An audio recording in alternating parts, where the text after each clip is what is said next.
मानसी की जलन और ऋतिका का मुंहतोड़ जवाब। मिस्टर राघव जिंदल, मैं गुस्से में हूँ, इसलिए आपको नाम से नहीं पुकार रही हूँ, बल्कि मेरा ये कहने का मतलब है कि आज से ना तो आप मेरे कुछ लगते हैं और ना मैं आपकी। इसलिए मेरी जिंदगी के फैसले अब से आप क्या कोई नहीं ले सकता। अब फैसला सिर्फ मेरा होगा। आपको फिक्र करने की जरूरत नहीं है कि मैं आपके इस घर में बिना शादी के बैठी रहूंगी। डोंट वरी, जैसे ही मेरी लाइफ में कोई मुझसे खुद से भी ज्यादा प्यार करने वाला आएगा, मैं बिना वक्त गवाए उससे शादी कर लूंगी। अगर ऐसा कोई नहीं आया तब भी मैं आप पर बोझ तो बिल्कुल नहीं बनूंगी, लेकिन अब मेरे लिए कौन बेहतर होगा वो मैं तय करूंगी। ना ही मुझे कोई टाइकून चाहिए जिसका बैंक बैलेंस भरा हो या उसकी फैमिली हमारे लेवल पर हो। मुझे सिर्फ अपने लिए एक पार्टनर चाहिए है जो सच्चे दिल से मुझे चाहे। बस एक सच्चा रिश्ता, फिर चाहे वो अमीर हो या ना हो कोई फर्क नहीं पड़ता। रही बात खुद के शौक की, तो मैं इतनी इंटेलिजेंट हूँ कि मैं खुद कमाकर अपनी जरूरत और सभी शौक पूरे कर सकती हूँ। मुझे बस अपनी जिंदगी में सुकून चाहिए, ना कोई डील या फिर कॉन्ट्रैक्ट मैरिज। उसने ये इसलिए कहा था क्योंकि जिंदल फैमिली और रायजादा फैमिली के बीच रिश्ता दोस्ती से ज्यादा फायदे का था। अब आगे तुम तो ऐसा कहोगी ना, आखिर दादी ने अपनी कंपनी तुम्हारे नाम जो कर दी है, अब तुम्हें किस बात की फिक्र है। तुम्हें बना बनाया इतना बड़ा अंपायर जो मिल गया है। यह आवाज किसी और की नहीं बल्कि मानसी की थी। उसे अपनी दादी का सब कुछ ऋतिका के नाम कर देने अच्छा नहीं लगा था, और आज उसका ये भाषण सुनकर वो खुद को ये ओले से रोक नहीं पाई। वैसे भी जिंदल फैमिली की बड़ी बेटी वो थी, इसलिए पहला हक उसका बनता था, लेकिन फिर भी उसे घर में इस ऋतिका से कम अहमियत मिलती थी। उसके दादा दादी यहाँ तक कि डैड भी उससे ज्यादा ऋतिका को पसंद करते थे। यही वजह थी कि वह उससे जलती है। इसलिए भी उसे आशी पसंद थी क्योंकि उसके आने के बाद ऋतिका की इम्पोर्टेंस घर में कम हो चुकी थी। जब कल ऋतिका की सबके सामने इंसल्ट हुई तो सबसे ज्यादा खुशी उसे ही हुई थी। वह तो जानती थी कि किसी न किसी दिन वो अपनी हरकतों से खुद को नीचा जरूर दिखाएगी, लेकिन आज उसे पता चला था कि ये सब वो उसकी बड़ी माँ के कहने पर करती थी। मगर आज उसे बदला हुआ देखकर पता नहीं क्यों पर मानसी को अंदर से अच्छी फीलिंग नहीं आ रही थी। उसका बदलना उसके लिए अच्छा नहीं होने वाला था। वही उसकी बात सुनकर ऋतिक ने अपनी आईब्रो उठाई और उसे ऐसे देखने लगी जैसे किसी जोकर को देख रही हो। मिस जिंदल, वो सब मेरी दादी ने मुझे दिया है अपनी खुशी से, इससे तुम्हें कोई लेना देना नहीं होना चाहिए था। फिर भी अगर तुम अपने सवाल का जवाब जानना चाहती हो तो हाँ, मेरे पास खुद की मेहनत से कमाए पैसों के अलावा भी बहुत कुछ है। जैसा आपने कहा, बना बनाया बिजनेस जो टॉप 5 में आता है। इसके अलावा दादाजी ने मुझे जिंदल कंपनी की मेन ब्रांच के 10% शेयर जो सभी बच्चों को मिलते हैं वो भी दिए हैं। फिर एक तिरछी स्माइल करके अपने सारांश भाई को देखकर बोली, भाई, नाना जी ने भी मुझे कुछ शेयर दिए थे ना? हाँ लिटिल सिस्टर, दादू ने तुम्हें उनके 20% शेयर दिए हैं और भाई ने भी तो तुम्हें अपनी कंपनी के शेयर दिए हैं। जब मैं भी फेमस हो जाऊंगा तब मैं तुम्हें और ज्यादा पॉकेट मनी दूंगा और तुम्हारे पसंद की कार भी। ऋतिका ने अपना सिर हिलाया, फिर मानसी को देखा जिसका चेहरा काला पड़ गया था। वही नहीं, इस बार तो आशी को भी झटका लगा था। तभी स्नेहा जी सारांश से पूछती है, डैड ने अपने इतने सारे शेयर्स सिर्फ ऋतिका को क्यों दिए जबकि उनकी एक और नातिन थी? अगर उन्हें देने ही थे तो बराबर देने चाहिए थे। उनकी बात पर सारांश हंसते हुए बोला, बुआ आप समझी नहीं, नाना जी शेयर्स सभी घर वालों की सहमति से दे सकते हैं। एक और बात आप शायद भूल रही है कि नानी ने पहले ही कहा था कि आपकी सिर्फ एक बेटी को हम अपने हिस्से के शेयर्स या प्रॉपर्टी दे सकते हैं। वैसे भी ऋतिका नाना नानी की लाडली है और हम भाइयों की प्रिंसेस भी। मॉम डैड भी उसे अपनी बेटी ही मानते हैं, तो हमारा कुछ भी देना गलत नहीं है। उसकी बात सुनकर स्नेहा जी को भी याद आता है। फिर वो गुस्से से ऋतिका को देखकर कहती है, तुम उनकी लाडली हो क्योंकि तुम हमेशा सभी के पास रही हो। आशी को कोई चांस नहीं मिला, वो तो कुछ साल पहले ही घर आई है और तुमने पहले ही सब हथिया लिया। ऋतिका जो शांति से बैठी थी उसने अजीब तरह से उन्हें देखा, फिर उनके पास बैठी आशी को जिसका चेहरा उदास लग रहा था। उसने अपने दादाजी को देखा और पूछा, आशी को आए 9 साल नहीं हुए हैं? जिस पर दादी गुस्से से बोली, इसे 9 साल हो चुके हैं। जब ये घर में आई थी तो इसका 10वां जन्मदिन यही मनाया गया था और अब ये 19 साल की हो चुकी है। ये सुनकर स्नेहा जी झेप जाती हैं और बात संभालते हुए कहती हैं, लेकिन आशी को अपने ननिहाल में समय बिताने का मौका ही नहीं मिला। इस बार सारांश हंसते हुए कहा है, क्या बात कर रही हो बुआ? ये हमारे घर क्यों आती जब ये यही सबको अपनी तरफ करने में लगी हुई थी। हमारी फैमिली भले ही अब्रॉड में रहती है, लेकिन इतने सालों में ये बाकी कंट्री घूमने गई है आप सभी के साथ, लेकिन अपने नाना नानी से मिलने का समय नहीं था। जबकि मेरी लिटिल सिस्टर हर वेकेशन पर हर्षित भाई के साथ हमसे मिलने आती थी और वहीं से हम सब रक्षित भाई के पास जाते थे घूमने के लिए। अब स्नेहा जी के पास कोई तर्क नहीं था कहने के लिए, इसलिए उन्होंने चुप रहना ही सही समझा।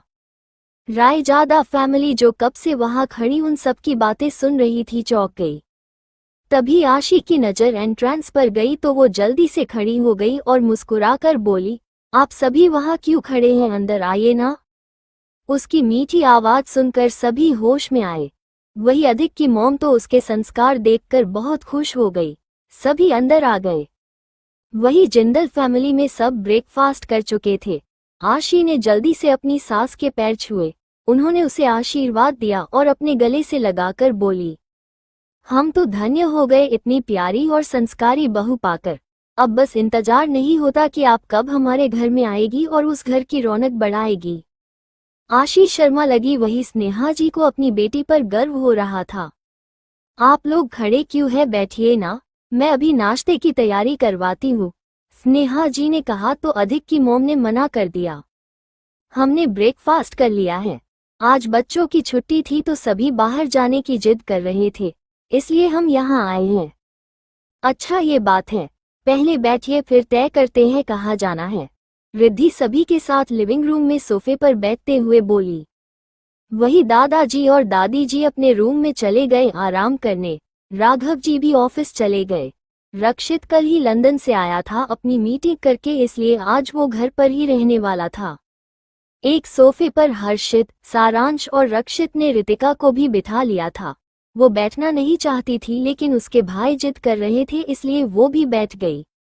रायजादा फैमिली, नॉवेल के हीरो की फैमिली। दादाजी का देहांत बहुत पहले हो चुका है। दादी सुधा रायजादा, इनके भी 2 बेटे हैं। बड़ा बेटा आकाश रायजादा, अधिक के पिता। इनकी पत्नी रागिनी रायजादा, माँ। इसके 2 बच्चे हैं, अधिक रायजादा और शुभ रायजादा। छोटा बेटा निहाल रायजादा, चाचा। इनकी पत्नी श्वेता रायजादा, चाची। ये स्नेहा जी की बेस्ट फ्रेंड है और ये आशी को बहुत पसंद करती हैं। ये अधिक को अपने बच्चे की तरह ही प्यार करती हैं और चाहती थी कि उसकी शादी उनकी सबसे अच्छी दोस्त की बेटी आशी से हो। इनके भी 2 बेटे हैं और एक बेटी विवान रायजादा, ध्रुव रायजादा और दिव्या रायजादा। दिव्या भी आशी की बेस्ट फ्रेंड है, बिल्कुल उन दोनों की मॉम की तरह। पहले ये रितिका की फ्रेंड थी लेकिन बाद में इन्हें वो गलत लगने लगी क्योंकि इनके हिसाब से आशी बहुत मासूम है जिसे रितिका हमेशा हट करती रहती है। रागिनी जी और श्वेता जी आशी के आसपास बैठी उससे बातें कर रही थी, जिनका जवाब वो बहुत ही मासूमियत और प्यार से दे रही थी। दिव्या भी अपनी मॉम के पास बैठी उनकी बातों में इन्वॉल्व हो रही थी। वही रायजादा ब्रदर्स में से अधिक पहले ही यहाँ से जा चुका था, लेकिन उसने भी रितिका की बातें सुनी थी कि आज तक उसने जो किया सिर्फ अपनी मॉम के कहने पर और उसे कोई प्यार नहीं है उससे। वो वैसे भी यहाँ नहीं आना चाहता था लेकिन उसकी मॉम उसे जबरदस्ती लेकर आई थी, लेकिन बाद में वो इम्पोर्टेंट कॉल का बहाना करके चला गया। वही ध्रुव हर्षित के पास चला गया था लेकिन हर्षित ने उसे इग्नोर कर दिया।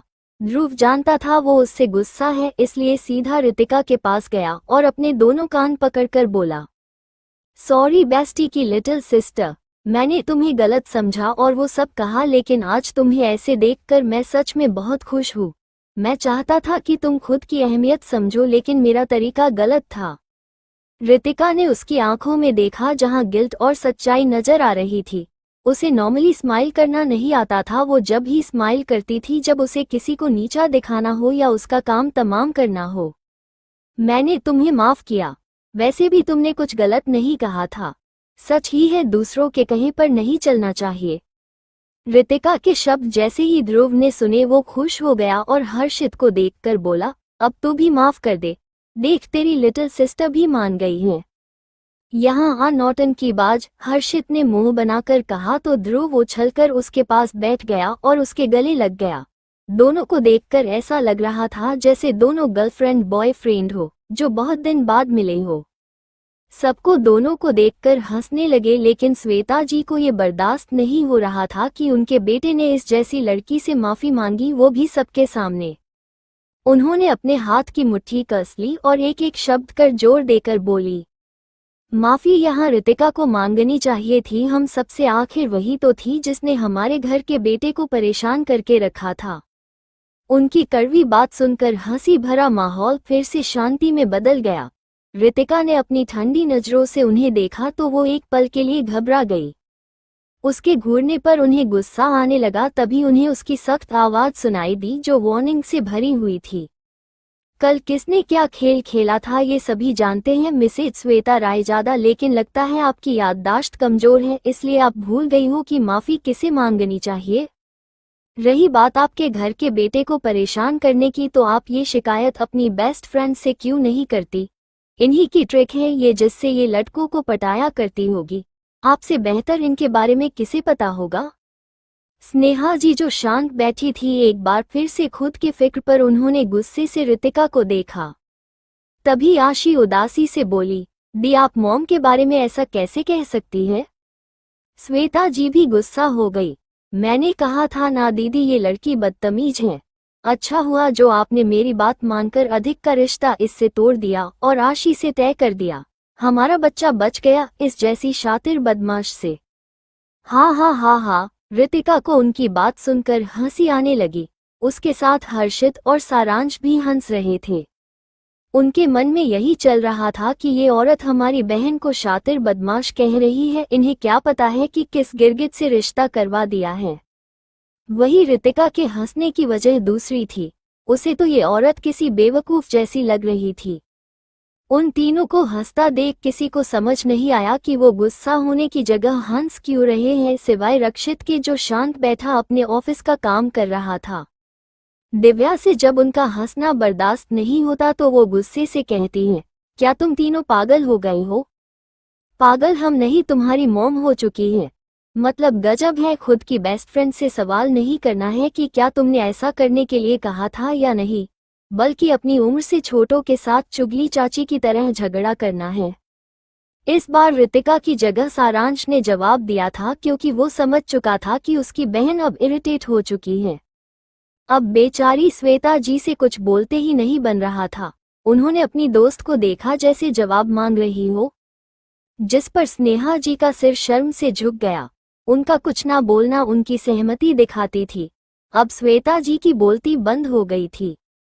वही रागिनी जी जो तमाशा देख रही थी वो बोली, तुम सब बहस करना छोड़ो और श्वेता, गलती हमने भी की है, इसलिए दूसरे को दोष देकर तुम इससे बच नहीं सकती हो। फिर उन्होंने रितिका को देखा जो हमेशा से ज्यादा शांत और कॉन्फिडेंट लग रही थी। उसे देखकर उन्हें ऐसा लग रहा था जैसे वो इस रितिका से पहली बार मिल रही हो। और ये सच भी था। बेटा, मैं हमारे पूरे परिवार की तरफ से तुमसे माफी मांगती हूँ। मेरे बेटे की वजह से जो कल तुमने झेला उसकी मैं भरपाई नहीं कर सकती, सिर्फ शर्मिंदा हो सकती हूँ। रितिका देख सकती थी कि इस पूरे परिवार में एक ये औरत और उसके भाई का दोस्त ही सभ्य है। उसने शांति से कहा, जो हो गया है मैं उसे भूल गई हूँ आंटी। सच कहूँ तो अब मैं भी इस बात को मानती हूँ कि जो होता है अच्छे के लिए ही होता है। उसकी इतनी समझदारी भरी बात सुनकर रागिनी जी को अच्छा लगता है और वो भी मुस्कुराकर कहती हैं, आपने बिल्कुल सही कहा बेटा। उसके बाद सभी लेडीज शॉपिंग जाने का प्लान करने लगी। वही सारांश को किसी का कॉल आता है तो वो उसे अटेंड करने साइड में चला गया था। हर्षित और ध्रुव अपने कॉलेज की बातें कर रहे थे। रितिका अपने रक्षित भाई के कंधे पर सिर रखे उन्हें काम करते देख रही थी। वही आशी, दिव्या, मानसी और मिशा एक साथ बैठी फैशन के बारे में डिस्कस कर रही थी। आज उन्हें क्या क्या लेना है इसके बारे में एक दूसरे को बता रही थी।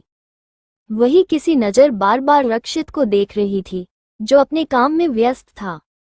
लेकिन वो देख सकती थी कि बीसी होने के बाद भी वो अपनी बहन से कितना प्यार करता है और उससे बीच बीच में बात भी कर रहा था। रीति, कोई तेज आवाज में पुकारते हुए अंदर आता है। वही रितिका जब ये आवाज और इस निकनेम को सुनती है तो उसके सामने एक चेहरे आ जाता है। वो अपने भाई से अलग होकर जैसे ही एंट्रेंस की तरफ देखने वाली थी तभी कोई एकदम से उसके ऊपर लैंड हो जाता है, जिससे वो खुद को संभाल नहीं पाती और सोफे पर ही गिरने लगती है। वो तो अच्छा था कि उसके पास उसके रक्षित भाई बैठे थे जिन्होंने उसे संभाल लिया और जो उसके ऊपर गिरी थी उसे भी। अब हाल ये था कि रक्षित ने पीछे से रितिका के साथ उसके ऊपर गिरी दूसरी लड़की को भी पकड़ रखा था। राध्या की बच्ची, ये तूने क्या किया? रितिका के मुंह से गुस्से में अपने आप निकला। तभी उस लड़की ने अपना चेहरा ऊपर किया और मासूम नजरों से रितिका को देखने लगी। वही उसकी बड़ी बड़ी काली आंखों में रक्षित एक पल के लिए खो सा गया। उसके कानों में यही नाम गूंज रहा था, राध्या। तभी राध्या की नजर भी उस पर पड़ी और वो एक बड़ी सी स्माइल के साथ बोली, कैसे हो पार्टनर? वही कोई था जो उन्हें देखकर जल रहा था। उसे रक्षित का किसी और को संभालना अच्छा नहीं लग रहा था। राध्या और रितिका का क्या रिश्ता है? कौन है वो जो रक्षित को राध्या के साथ देखकर जल रही है? आखिर स्नेहा जी आशी से इतना प्यार क्यों करती है? अनजान शख्स और रितिका की कुकिंग स्किल्स। अब तक रीत, कोई तेज आवाज में पुकारते हुए अंदर आता है। वही रितिका जब ये आवाज और इस निकनेम को सुनती है तो उसके सामने एक चेहरा आ जाता है। वो अपने भाई से अलग होकर जैसे ही एंट्रेंस की तरफ देखने वाली होती है कि तभी कोई एकदम से उसके ऊपर लैंड हो जाता है, जिससे वो खुद को संभाल नहीं पाती और सोफे पर ही गिरने लगती है। ये तो अच्छा था कि उसके पास उसके रक्षित भाई बैठे थे जिन्होंने उसे संभाल लिया और जो उसके ऊपर गिरी थी उसे भी। अब हाल ये था कि रक्षित ने पीछे से रितिका के साथ उसके ऊपर गिरी दूसरी लड़की को भी पकड़ रखा था। राध्या की बच्ची, ये तूने क्या किया? रितिका के मुंह से गुस्से में अपने आप निकला। तभी उस लड़की ने अपना चेहरा ऊपर किया और मासूम नजरों से रितिका को देखने लगी। वही उसकी बड़ी बड़ी काली आंखों में रक्षित एक पल के लिए खो सा गया। उसके कानों में यही नाम गूंज रहा था, राध्या। तभी राध्या की नजर भी उस पर पड़ी और वो एक बड़ी सी स्माइल के साथ बोली, कैसे हो पार्टनर? वही कोई था जिसे रक्षित और राध्या की करीबी रास नहीं आ रही थी। वो अंदर ही अंदर जल रही थी। अब आगे रक्षित, जो एक पल के लिए उसमें खो सा गया था, वो होश में आया और उसने उसे अपनी बहन से अलग किया और डांटते हुए बोला, ये क्या तरीका था अपनी खुशी दिखाने का? देखो मेरी प्रिंसेस तुम्हारे वजन से दब गई है। राध्या ठीक से रितिका के साथ बैठी, लेकिन जब उसने अपने क्रश के मुंह से ये सुना तो उसने अपने दोनों गाल पकड़ लिए और शौक वाले एक्सप्रेशन लाकर बोली, आपने मुझे मोटा कहा पार्टनर? रक्षित ने अपना सिर पकड़ लिया। वो समझ गया था अब इसकी नौटंकी शुरू हो जाएगी। तभी रितिका ने राध्या के सिर पर मारा और उसे घूरते हुए बोली, बस बहुत हो गया, अब अगर तुमने ड्रामा किया तो। राध्या समझ गई कि अगर अभी उसने बकवास की तो उसकी ये जालिम दोस्त उसे बाहर उठाकर फेंक देगी और उसका क्रश भी अपनी बहन के पीछे खड़े होकर बस देखता रहेगा। वो सीरियस हो गई और मुंह बनाकर बोली, तेरा फोन कहाँ है? मैं कल से तुझे कॉल कर रही हूँ लेकिन तूने उठाया ही नहीं, इसलिए मैं उसी वक्त इंडिया के लिए निकल गई। तू ठीक तो है ना? उसकी ये बात इस वाली रितिका के दिल को भी छू गई जिसमें भाव नहीं थे, लेकिन अपनी इस नई जिंदगी में उसे 3 भाई मिले जिनके प्यार ने उसे एक ही दिन में अपना बना लिया। और अब ये दोस्त, मैं ठीक हूँ, तुझे ज्यादा फिक्र करने की जरूरत नहीं है। ये बता कि तूने कुछ खाया है या नहीं? जिस पर राध्या हंसते हुए बोली, मेरी फ्लाइट सुबह ही लैंड हुई थी, इसलिए मैं घर जाकर रेडी होकर सीधा यही आ है। रितिका का नाम में सिर हिला दिया। तभी सारांश भी आ गया और बोला, प्रिंसेस मुझे आज साइट देखने जाना है, इसलिए मैं सीधा डिनर पर आऊंगा। भाई अगर आपके पास टाइम है तो रुक जाइए, मैं राध्या के लिए खाना बना रही हूँ तो आपके लिए भी पैक कर दूंगी। ठीक है प्रिंसेस। सारांश खुश हो गया कि आज उसकी बहन उसके लिए खाना बनाएगी, क्योंकि पहले वो सिर्फ उस अधिक के लिए बनाती थी जो उसके हाथ से बने खाने को कुत्तों को खिला देता था। वो तो खाने को फेंकने के लिए कहता था, लेकिन उसका असिस्टेंट उसे फेंकने की जगह अधिक के पेट डॉग को खिला देता था। रितिका किचन में चली गई और उसने अपनी दोस्त के लिए जूस भिजवा दिया। मेड ने जूस उन्हें दे दिया। वही सारांश हर्षित को देखकर बोला, आज तो मजा आ जाएगा, मैं अपनी बहन के बनाए खाने को सबके सामने फ्लॉन्ट करूंगा। उसकी बात सुनकर राध्या और हर्षित हंसने लगते हैं। रक्षित अपना सिरना में हिलाकर फिर से अपने फोन में लग जाता है। वही एक जोड़ी आंखें गुस्से और जलन से राध्या को देख रही थी। जब उसे खुद को किसी की निगाहें बहुत देर तक महसूस हुई तो उसने सिर घुमाकर सामने रखे सोफे पर देखा जहां 4 लड़कियां बैठी थी। उसने देखा कि एक लड़की उसे कंटिन्यू घूर रही थी, लेकिन जैसे ही उसने वहां देखा तो उसने अपनी नजरें फेर ली। राध्या की आईब्रो रेस हो गई। उसे जलन और गुस्से से देखने वाली कोई और नहीं दिव्या रायजादा थी, जो उसे रक्षित के साथ देखकर जल रही थी।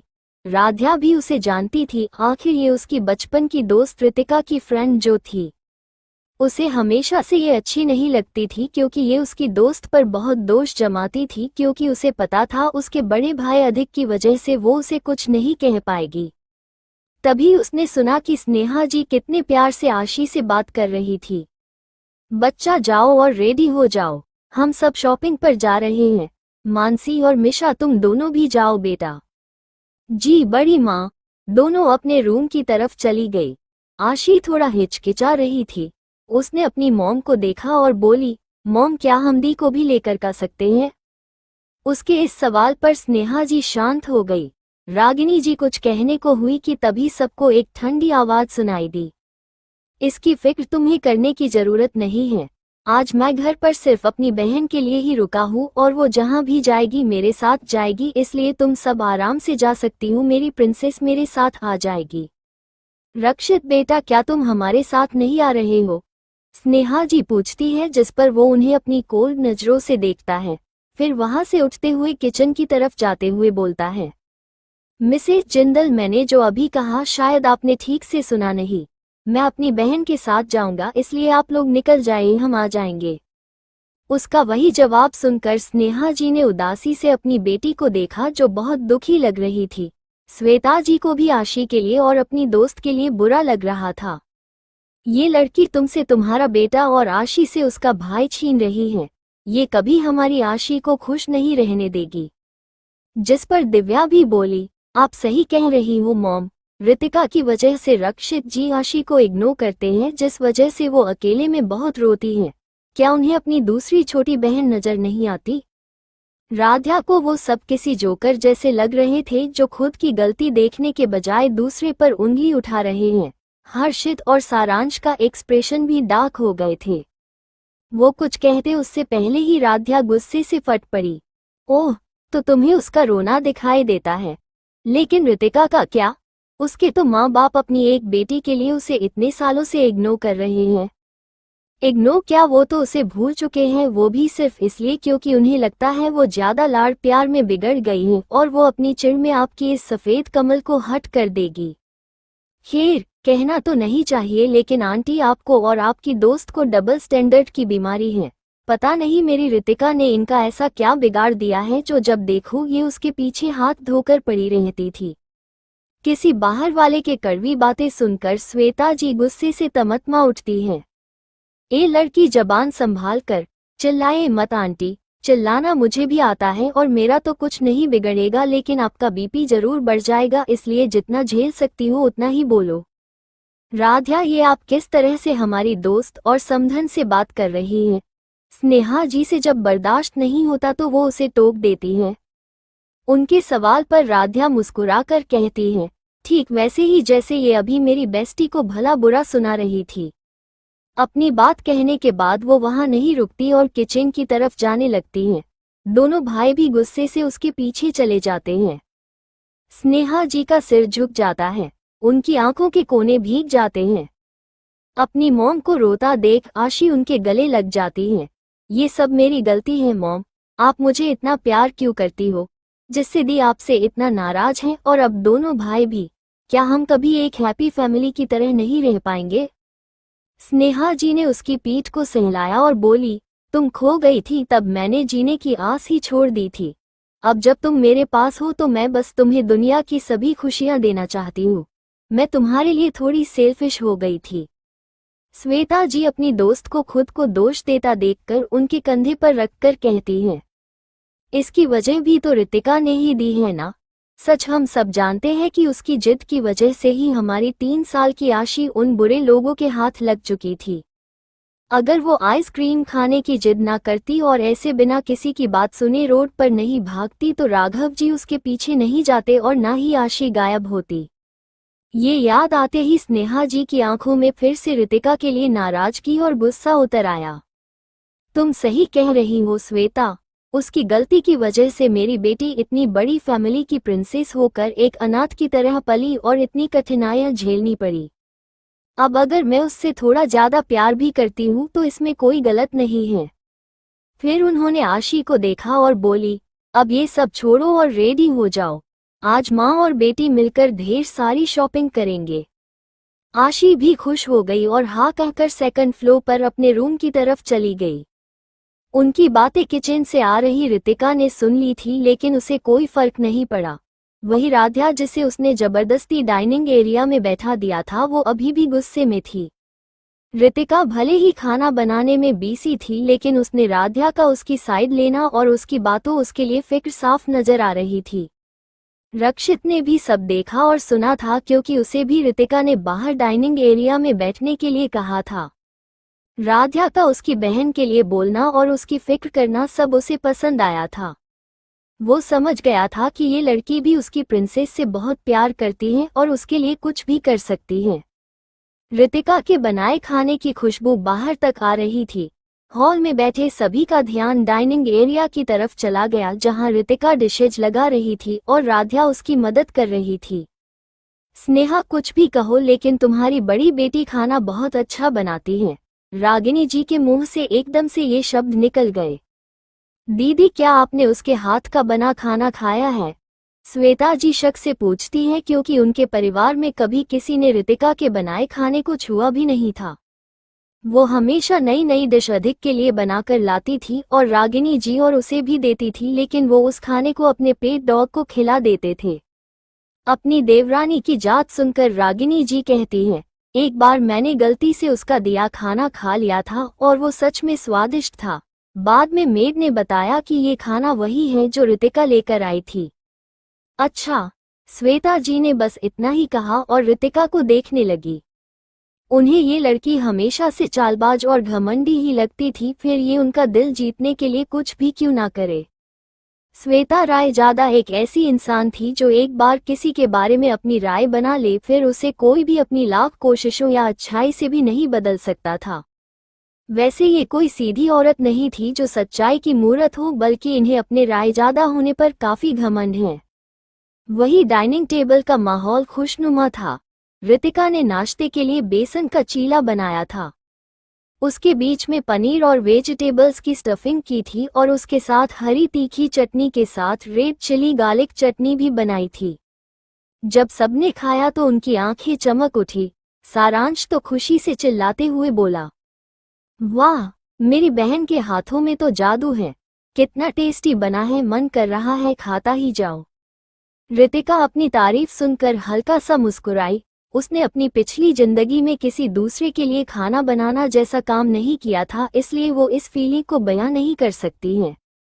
बस उसे ये पता था कि उसे अच्छा लग रहा है। उसकी नज़र अपने रक्षित भाई पर थी जो खाते हुए कुछ सोच रहे थे। थोड़ी देर बाद रक्षित ने रितिका को देखा और अपनी नर्म आवाज में बोला, तुम हमेशा से अच्छी कुकिंग करती थी लेकिन आज का टेस्ट अलग है और सब कुछ एकदम परफेक्ट। इतना परफेक्ट टेस्ट खाने में लाना बड़े बड़े शेफ के लिए भी मुश्किल होता है जब तक कि उन्हें सालों की प्रैक्टिस ना हो। सबसे खास बात इस खाने में अपनापन है जो इसे और भी स्वादिष्ट बना रहा है। अपने भाई की बात सुनकर रितिका नजरें घुमा लेती है। वो नहीं चाहती थी कि वो उस पर शक करे। वैसे भी अब ये जिंदगी उसकी थी और उससे जुड़े सभी रिश्ते भी। हर्षित को भी अपने भाई के बात सही लगी थी। उसने कहा, क्या तुमने खाना बनाने की अपनी स्किल को हाल ही में इम्प्रूव किया है? जिसका जवाब रितिका अपना सिर हिलाकर देती है, अब वो ये तो बता नहीं सकती थी कि वो पहले वाली रितिका नहीं है बल्कि रियल वर्ल्ड से आई है जिसे सब कुछ परफेक्ट तरीके से करना पसंद था। उसे ज्यादा बोलना पसंद नहीं था, फिर भी कल रात से वो धीरे धीरे बदलने लगी थी। उसने दिल से उन्हें अपना भाई मान लिया था। रक्षित ने जब देखा कि वो बस खाने को देख रही है, खा नहीं रही है, तो उसने खुद आगे बढ़कर एक बाइट तोड़ा और उसे चटनी में डिप करके रितिका की तरफ बढ़ा दिया। रितिका जो अपनी पहले की और अभी की जिंदगी के बारे में सोच रही थी, उसने अपने मुंह के पास खाने को देखा, फिर अपने भाई को जिन्होंने उसे खाने का इशारा किया। वो मुस्कुराई और उसने वो बाइट खा ली। ये स्माइल सच्ची थी, वो दिल से मुस्कुराई थी जिसे देखकर तीनों भाई और राध्या खो से गए। रितिका बहुत कम मुस्कुराती थी, लेकिन सब वो दिल से हंसती तो उसके गालों पर डिम्पल आ जाते थे जो उसे और भी खूबसूरत बनाते हैं। आशी, मानसी और मिशा भी तब तक तैयार होकर नीचे आ चुकी थी। उन्होंने देखा कि सभी रितिका को देख रहे हैं। वही जब आशी की नज़र वहां गई तो उसकी आंखें भर आई। मानसी और मिशा ने भी ये देखा तो उन्हें भी जलन हुई, फिर दोनों को आशी का ध्यान आया। आशी की नम आंखों को देखकर मिशा ने उसके कंधे पर हाथ रखा और बोली, मुझे पता है तुम्हें ये सब देखकर दुख होता है कि रक्षित भाई सिर्फ उसे बहन मानते हैं, तुम्हें नहीं। लेकिन कोई बात नहीं, तुम्हारे पास भी तो बड़े पापा, बड़ी माँ, अभिनव और हर्ष भाई का प्यार है, और हम भी तो हैं। आशी ने अपने आंसुओं को बहने से रोका और हल्की सी स्माइल करके कहा, मैं ठीक हूँ और तुमने सही कहा, मेरे पास भी फैमिली है जो मुझे प्यार करती है। आशी तो नॉर्मल हो गई थी, लेकिन मानसी की मुठियां कस चुकी थी। उसने गुस्से और नफरत के मिले जुले भाव से रितिका को देखा, जिसे रक्षित अपने हाथों से खिला रहा था। फिर अपने दांत पीस कर वो लिविंग रूम की तरफ चली गई जहां सब उनका ही वेट कर रहे थे। कुछ ही देर में सब शॉपिंग के लिए निकल गए। रितिका और राध्या रक्षित और हर्ष के साथ जाने वाली थी। तभी सारांश का फोन रिंग हुआ। उसने स्क्रीन पर नाम देखा, फिर रितिका को बाय बोलकर लंच लेकर चला गया।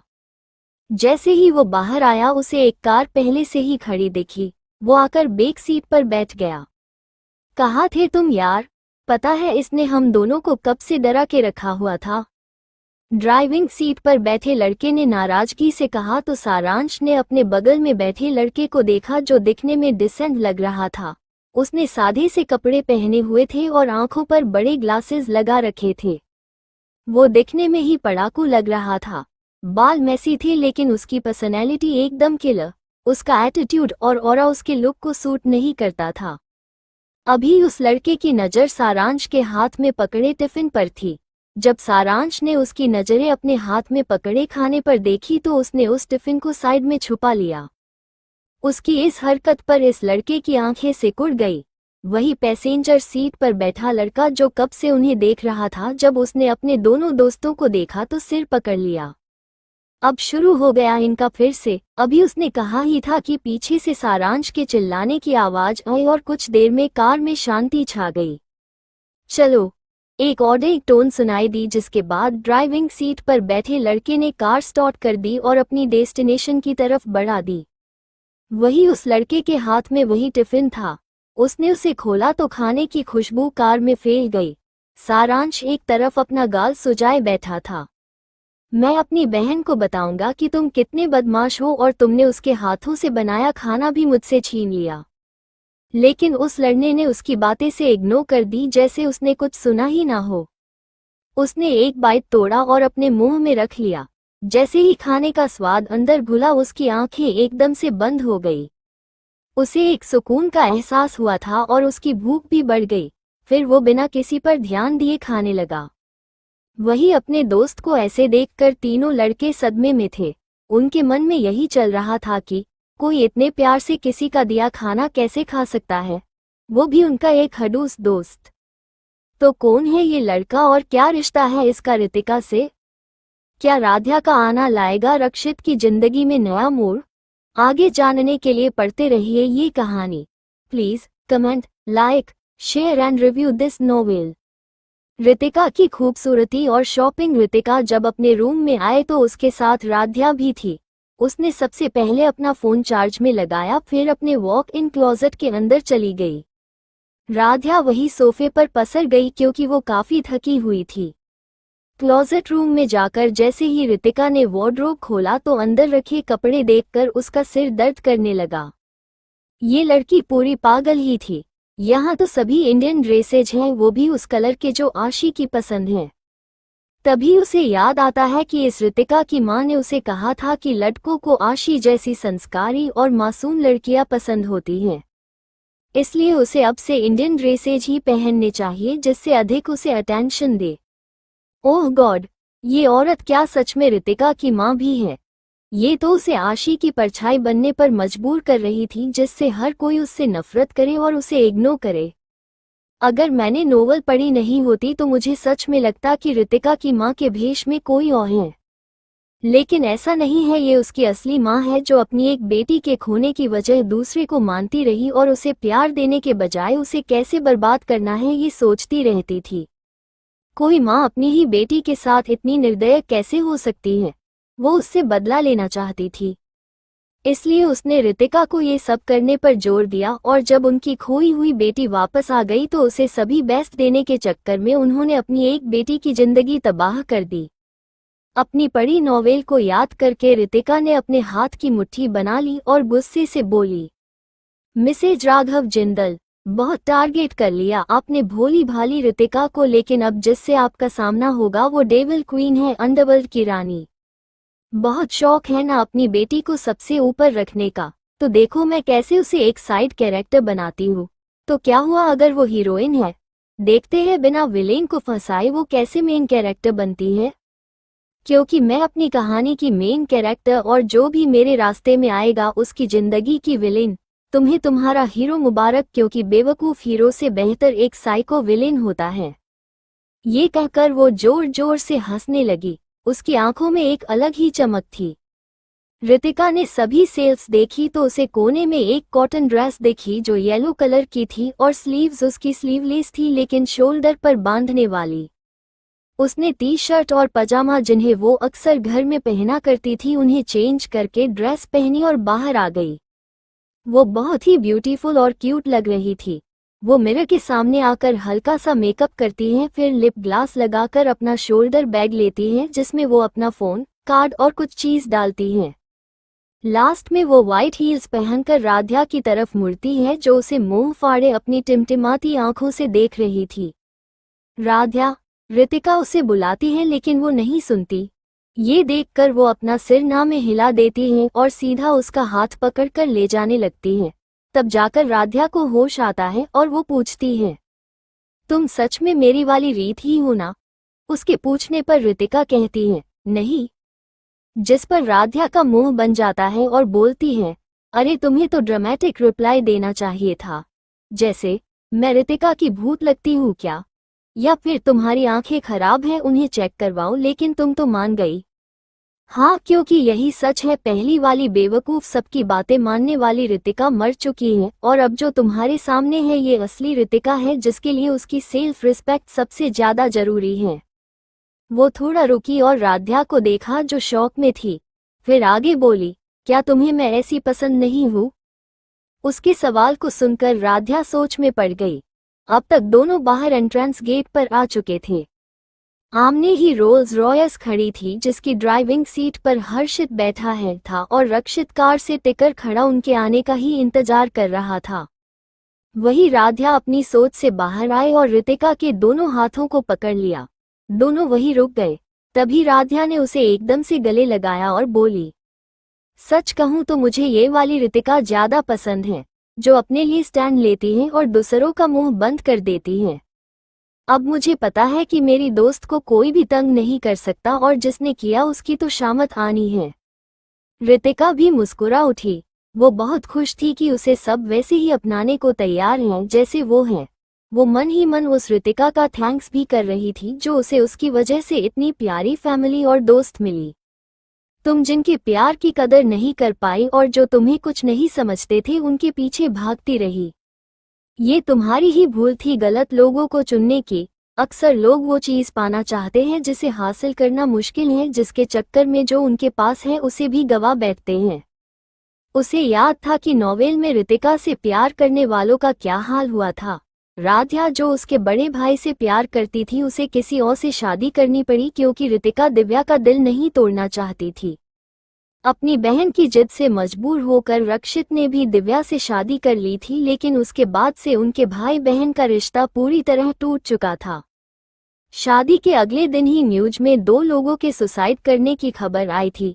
एक उसकी बहन जैसी दोस्त जिसने अपनी शादी की पहली रात को जहर खा लिया था।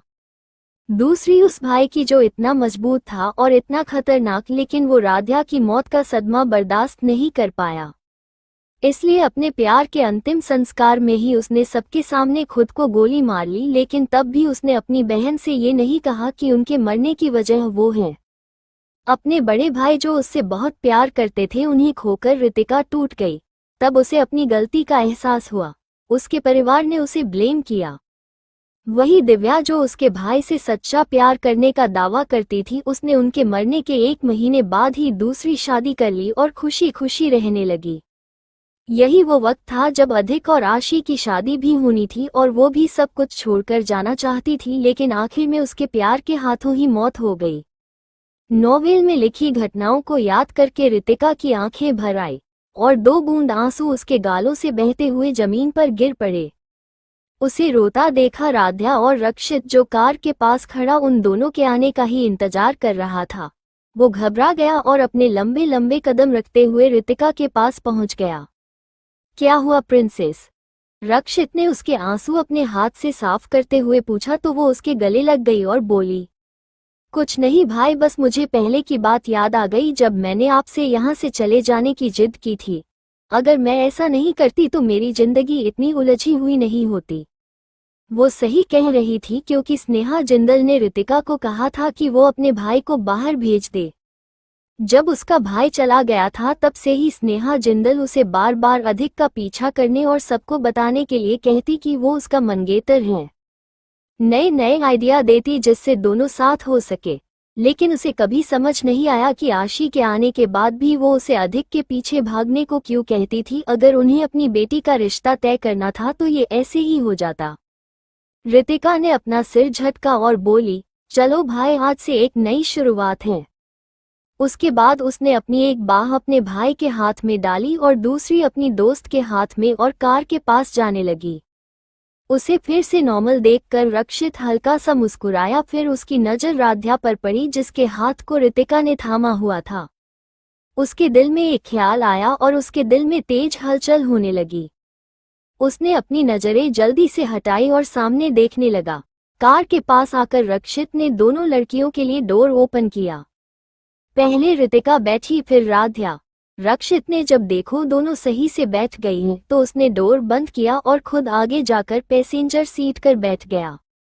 वही हर्षित जो कॉल पर बात कर रहा था, उसने रितिका को रोते हुए नहीं देखा था, वरना वो पैनिक करने लगता क्योंकि वो अपनी छोटी बहन को लेकर बहुत प्रोटेक्टिव था और इमोशनल भी। भाई सारांश का कॉल था। वो अभी हिल अपार्टमेंट के सामने वाली साइट पर हैं। उसने जगह देख ली है और वो बहुत अच्छी है। उसने इंजीनियर्स की टीम को भी दिखवाया है और उन्हें वो जगह एम्यूजमेंट पार्क बनवाने के लिए सही लग रही है। रितिका जो अपने फोन में देख रही थी, जब उसने हिल अपार्टमेंट सुना तो उसकी आईब्रो सिकुड़ गई। उसने नॉवेल में इस बारे में कुछ पढ़ा था जो अच्छा तो बिल्कुल नहीं था। पिछला जन्म हो या अभी का, उसके पास फोटोग्राफिक मेमोरी थी और तेज दिमाग। उसका IQ और EQ दोनों ही हाई थे। उसने अपने दिमाग पर जोर डाला तो उसे हिल अपार्टमेंट के पास वाली जगह के बारे में सब याद आने लगा। उस जमीन के बारे में सब कुछ जानने के बाद उसकी आंखों में अचानक ठंडक छा गई। उसने खुद को नॉर्मल किया और अपने भाई से बोली, भाई क्या मैं वो लैंड देख सकती हूँ? उसके सवाल को सुनकर रक्षित चौंका नहीं क्योंकि वो जानता था उसकी बहन को बिजनेस में कितना इंटरेस्ट है। इतना ही नहीं, उसे तो ये भी पता है कि उसने खुद के दम पर अपनी कंपनी शुरू की है जो आज इंडिया में टॉप 10 के अंदर आती है। उसकी की कंपनी को खोले हुए अभी सिर्फ 8 महीने ही हुए थे, लेकिन उसकी स्किल्स और टैलेंट की वजह से ही आज वो इस मुकाम पर हैं। ठीक है, हम शॉपिंग के बाद साइट विजिटिंग करने चलेंगे। रितिका ने भी हाँ कह दिया। रक्षित ने हर्षित से कहा, सारांश से कहो कि अभी कॉन्ट्रैक्ट साइन मत करो, मैं आऊंगा तब हम इसके बारे में बात करेंगे। ओके भाई। हर्षित ने जल्दी से सारांश को मैसेज भेज दिया। 40 मिनट बाद उनकी कार मुंबई के सबसे बड़े मॉल के सामने आकर रुकी। पहले रक्षित बाहर निकला और बैक सीट की तरफ बढ़ गया। उसकी अट्रैक्टिव पर्सनैलिटी और हैंडसम फेस ने सबका ध्यान अपनी तरफ खींच लिया। मॉल से बाहर आती लड़कियां या अंदर जाने वाली लड़कियां सभी रुककर उसे देखने लगी। रक्षित को इन सब अटेंशन की आदत थी। उसने उन्हें पूरी तरह से इग्नोर किया और रितिका की तरफ का डोर ओपन करके अपना हाथ आगे बढ़ा दिया। रितिका ने अपना हाथ रक्षित के हाथ में रखा और बाहर आ गई। वही जो लड़कियां रक्षित के चार्म में खो गई थी, उन्होंने जब उनकी नज़र उस लड़की पर गई जिसे वो हैंडसम मेन प्रिंसेस की तरह ट्रीट कर रहा था तो उन्हें उससे जलन होने लगी। लेकिन जब लड़कियों ने उसकी ब्यूटी देखी तो खुद को खोने से रोक नहीं पाई। सूरज की तेज किरणों के बीच वो चेहरा ऐसा लग रहा था जैसे रोशनी से नहा रहा हो। तभी उनकी नज़र एक और लड़की पर गई जिसके लिए भी रक्षित ने अपना हाथ आगे किया। राध्या ये देखकर हैरान रह गई। उसने एक नज़र रितिका को देखा जो मुस्कुरा रही थी। फिर बिना कुछ कहे उसने भी अपना हाथ रक्षित को दे दिया और कार से बाहर आ गई। रक्षित ने उसका हाथ पकड़ लिया था और दूसरे हाथ से अपनी बहन का। उसे देखकर यही लग रहा था कि ये दो लड़कियां ही उसकी दुनिया हैं। हर्षित ने अपने भाई को देखा और मुस्कुरा दिया। वो कार को पार्क करने चला गया। ये मॉल किसी और का नहीं बल्कि रायजादा फैमिली और जिंदल फैमिली का है। अभी मुंबई में इससे बड़ा कोई मॉल नहीं है। यहाँ सभी इंटरनेशनल ब्रांड्स और इंडिया के टॉप ब्रांड्स की शॉप हैं। तीनों अंदर जाते हैं और रक्षित उन्हें सीधे 5th फ्लोर पर लेकर जाता है जहाँ वुमेन क्लॉथिंग का सेक्शन था। उस फ्लोर पर बहुत सारे ब्रांड्स के शॉप थे। प्रिंसेस आपको किस स्टोर पर पहले जाना है? रक्षित रितिका से पूछता है। रितिका सभी स्टोर्स को बाहर से देखती है, फिर एक स्टोर की तरफ इशारा करके कहती है, भाई हम पहले वहां चलेंगे। रक्षित उस तरफ देखता है जहां एक इंडियन ब्रांड का स्टोर था जो कि इंडो वेस्टर्न के लिए फेमस था। वो उन दोनों के साथ उस स्टोर के अंदर चला जाता है। जैसे ही वो एंटर करते हैं एक सेल्स अटेंडेंट जल्दी से उन्हें ग्रीट करने आती है। हेलो सर एंड मैडम, आप क्या देखना पसंद करेंगे? वो अटेंडेंट एक फीमेल थी, फिर भी उसका प्रोफेशनल बिहेवियर काफी अच्छा था। अगर उसकी जगह कोई और फीमेल अटेंडेंट होती तो उसके भाई को ताकने से ही उसे फुर्सत नहीं मिलती। रितिका मुस्कुराई और बोली, मुझे कुछ इंडो वेस्टर्न में स्कर्ट और टॉप का कलेक्शन देखना है। क्या इस स्टाइल में कोई लेटेस्ट कलेक्शन अभी आया है? यस मैम, हमारी शॉप में हर मंथ न्यू कलेक्शन लॉन्च होता है और जैसी स्टाइल आप चाहती हैं उसके सभी पीस एकदम न्यू हैं जिन्हें अब तक किसी ने भी नहीं खरीदा है और सभी कस्टम पीस होंगे। आप जो लेगी उस डिज़ाइन को हम किसी को भी सेल नहीं कर सकते। इसका कॉन्ट्रैक्ट भी साइन होता है। अगर कोई उसकी कॉपी बनवाकर पहनता है तो उसके ऊपर लीगल एक्शन लिए जाएंगे। Interesting policy. रितिका काफी इम्प्रेस हुई थी इस शॉप से। पता नहीं क्यों लेकिन इस शॉप का नाम उसे जाना पहचाना लग रहा था, इसलिए वो इसके अंदर आ गई। लेकिन उसे ज्यादा कुछ याद नहीं आ रहा था अभी और उसने जोर भी नहीं दिया। वो सेल्स अटेंडेंट उन्हें दूसरे सेक्शन में ले गई जहां उनके प्रीमियम कलेक्शन रखे जाते थे। तभी रक्षित का फोन रिंग करने लगा। उसने कहा, प्रिंसेस आप देखो, तब तक मैं कॉल अटेंड करके आता हूँ। रितिका ने हाँ में सिर हिलाया और राध्या के साथ आगे चली गई। अटेंडेंट ने एक बॉक्स निकाला और खोल दिया। रितिका ने जैसे ही उस आउटफिट को देखा वैसे ही उसे वो पसंद आ गया। कलर, स्टाइल और वाइब बिल्कुल परफेक्ट थी। रितिका ने उसे उठाया तो उसमें लिला क्रॉप टॉप थी जिस पर 3D फ्लावर के पैटर्न बने हुए थे और उसके साथ एक लेयरिंग स्कर्ट थी जिसमें 3 कलर थे, लेमन, लिलैक, पाउडर पिंक। उसका फैब्रिक भी बहुत सॉफ्ट था। उसने पिछली जिंदगी में कभी भी जिंदगी खुलकर नहीं जी थी। उसे तो याद भी नहीं था कि उसने व्हाइट, ब्लैक और ग्रे के अलावा दूसरा कोई कलर पहना भी था। शायद नहीं, क्योंकि उसकी लाइफ में रंग भरने वाला कोई नहीं था। लेकिन अब वो खुद अपनी जिंदगी में रंग लाना चाहती हैं। ये मुझे पसंद है, आप इसे पैक कर दीजिए। ये सुनकर सेल्स अटेंडेंट खुश हो गई, लेकिन तभी एक हाथ आया और उसने रितिका के हाथ से ड्रेस छीन ली। रितिका ने हल्के से ड्रेस को पकड़ रखा था। उसे नहीं पता था कि कोई उसके हाथ से उसकी पसंद की हुई चीज छीन लेगा। उसका चेहरा सर्द हो गया। उसी वक्त उसे एक जानी पहचानी आवाज सुनाई दी। आशी, देखो बेटा, ये तुम पर कितना सूट कर रहा है। अब तुम्हें अपने बोरिंग कपड़े छोड़कर कुछ ऐसा लेना चाहिए। रितिका ने पलटकर देखा तो सामने उसकी मॉम खड़ी थी, जो उसकी ड्रेस को अपनी प्यारी बेटी आशी पर लगाकर देख रही थी। आशी की आंखों में भी चमक थी, जो साफ बता रही थी कि उसे ये ड्रेस कितनी पसंद आई है। फिर स्नेहा जी ने सेल्स अटेंडेंट को देखा और बोली, इसे पैक करो, और अगर इस जैसी और ड्रेस है तो वो भी दिखाओ। दिखाओ मत, उन सबको पैक करके जिंदल मेंशन भेज दो। उनकी बात सुनकर सेल्स अटेंडेंट ही नहीं बल्कि राध्या, जिसे उनकी हरकत पर बहुत गुस्सा आ रहा था, वो भी हैरान रह गई थी। अगर रितिका ने उसे शांत रहने के लिए नहीं कहा होता तो वो इस औरत को अच्छा खासा सुना देती। क्या रितिका इस बार भी अपनी चीज आशी को दे देगी? स्नेहा जी और आशी अचानक उस स्टोव पर कैसे आ गए?